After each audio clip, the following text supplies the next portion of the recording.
Better get bad, Jack. Going bad. Yeah. No shit. Take no shit.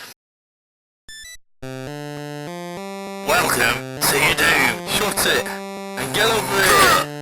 Massive uppercuts!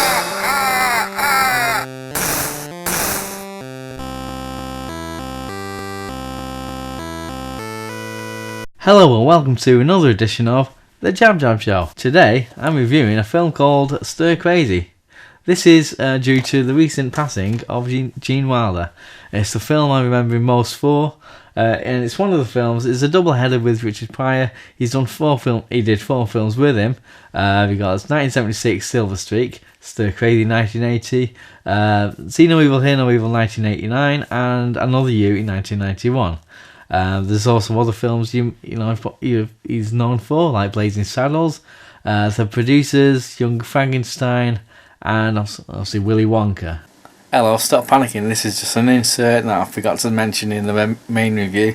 For Gene Wilder. I also remember him for a film called Everything You Want to Know About Sex, but We're Too Afraid to Ask. It's a Woody Allen film. Gene Wilder's in a segment which he plays a doctor who falls in love with a sheep. So that's what I also remember him for. So anyway, back to the main video. Like I say, Stir Crazy, it was such a big deal for me back in the day in school. A lot of school, my school chums, my school pals, well, this is one of the films we do watch religiously. I remember back in, 89, we, as a class, we watched a film, say Paranormal then, Police Academy 6, City Under Siege at the cinema. We chose that for end of year, a little treat, a little school outing kind of thing. And watching that film, there's we was watching all the trailers before, and it was a trailer for See No Evil, Hear No Evil. Now we didn't know it was called that. We was watching it, and there's little hijinks with Gene Wilder, which is why we're in that film from the trailer. I remember me and my mate looking to each other and in unison saying, "Stir Crazy 2." Yeah, it's that big a deal for me. So Stir Crazy, came out in 1980, directed by Sidney Poitier. It stars include Richard Pryor, Gene Wilder, Jo Beth Williams, Craig D. Nelson, and I'll make sure I say this one right, I think, it's Erland van Lith. There's more on him later. So the story is, Gene Wilder plays Skip Donahue as a guy who's a playwright. He's also a part-time story detective. And Richard Pryor plays Harry Monroe, who's his waiter at a restaurant. And there's various scenes of them going about their business and so on. They get fired, and they meet up, later on that day, I'm guessing, in a bar, and they tell each other they got fired and whatever, and the reasons why. And Skip talks about how he's just sick of the town he's in, all the people just having a go at each other and just everything like that. He wants to change and whatever. So, and he gets involved in, which is what it becomes a common theme in the film. He gets involved in other people's businesses. There's he gets involved in a delicate, shall we say, altercation between two men about his taxi fare. And this just highlights his problem with how it is. So he basically talks with Harry about wanting to move to California, where the sun is out and the beach and women and all this bit. So they decide then to go to California, move there and so on. So there's a little driving montage of them having fun and paying too much money for car, like the repairs to the vehicle and whatever.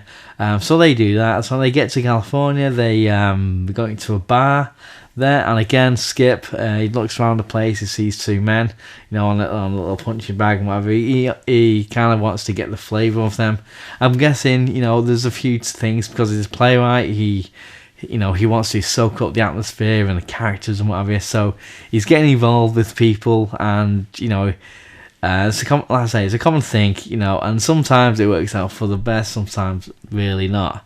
But I'm not going to spoil out about what happens. But that's what happens. He gets involved with them. He also tells Harry their first job is basically dressed up as woodpeckers and into a bank.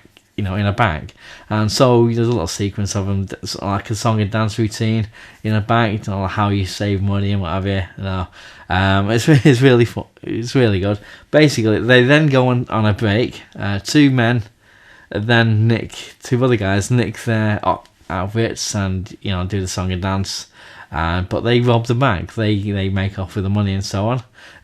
So unbeknownst to Harry and Skip, who come back after lunch, they realise there's a bit of commotion at the bank. Let's check it out. So they get there. They get accused for the robbery, because obviously they were dressed up and what have you. So they basically get framed. There's a couple of sequences, then of course courts and what have you, and they basically get sent down for 125 years. So they get up to prison. They make friends with two inmates, and they encounter a man called Grossberger, which he's a big imposing guy. I'm going to read his name out again. I don't know his name off by heart. It is Erland van Lith. Okay, more on him later. Skip, a little bit later on, he goes to the warden to try and talk to him about prison conditions and how to improve them or whatever. He then gets told to sit on the bull. He doesn't know what that means, and he's got this mechanical bull in his office, basically. And so he sits on there and he's riding along, and basically he's really good at this. He gets on full speed, and he's still like holding on and doing all this, like waving his hands and stuff. He's doing all that, and this gives the warden an idea, because basically the warden has a bet with has an annual rodeo he attends. He puts his prisoners on the bulls and what have you, and he has a bet with another warden from another state prison. And he sees in Skip, he could win this year, kind of thing. So the word gets out of this to his friends and what have you, and he says, he's told then to hold off and agreeing to help the warden and what have you in return of better conditions and things, because the word is that they can get a plan for a jailbreak basically. So more antiques follow. So this is a really funny film. I love this film to bits. It's one of my favourite films. It was a big deal for me as a kid growing up. My friends would quote each other this film. We'd quote things that we shouldn't, because we were too young really to watch this. Probably watched it on TV and got on video and what have you. It was a lot of fun. Even in adult life, if I know people who know this film, it's just it's so quotable.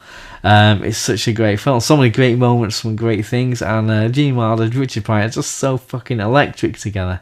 I love these two in films together. Gene Wilder he plays Skip as this just a sweet guy, just sweet, loving, sensitive guy who, because he's a playwright, he wants to get involved in the atmosphere and all the characters. Sometimes it works for the better, sometimes really works for the worse. I'm not going to spoil that, but maybe set certain things in motion. But having said that, it's how I like to remember Gene Wilder for, this sweet, sensitive guy. Yes, I didn't know him personally, but this portrayal of, how he was in this film, his performance, it just probably encapsulates best for me how I'd like to remember him for. He also he sung the song, the opening track to the film, called Crazy. There's obviously a woodpecker song and dance. It's not musical, but there's some notable songs in there. Now, if I get back to Erland van Lith, who plays Grossberger, this big motherfucker of a guy, Grossberger, very imposing and whatever. He has. You might have seen him in a film called The Wanderers. Came out in 1979, same month maybe as The Warriors. His final film was The Running Man back in 1997. He died a few months after that, I think. I read. He's only 34. It's a big guy. He has a song in there. I'm not sure what it's called. It's a really sweet song. But yeah, it's just a brilliant film. If you haven't seen it, I urge you to watch it and see what you reckon. So This is also the third highest grossing film of 1980, behind Empire Strikes Back in 9 to 5, which is pretty good for a comedy. So them's my opinions. What's yours? I mean, what film or performance of Gene Wilder do you remember him best for? Just let me know down below. I'm not talking about a rude bit. I'm not pointing at a rude bit here. I'm pointing at the comment section. So like, subscribe, share, comment, all the rest of it, and tell your friends and everything. And in the words of Lily Cyrus, send the word. 9, 8, 7, 6, 5, 4, 3, 2, 1.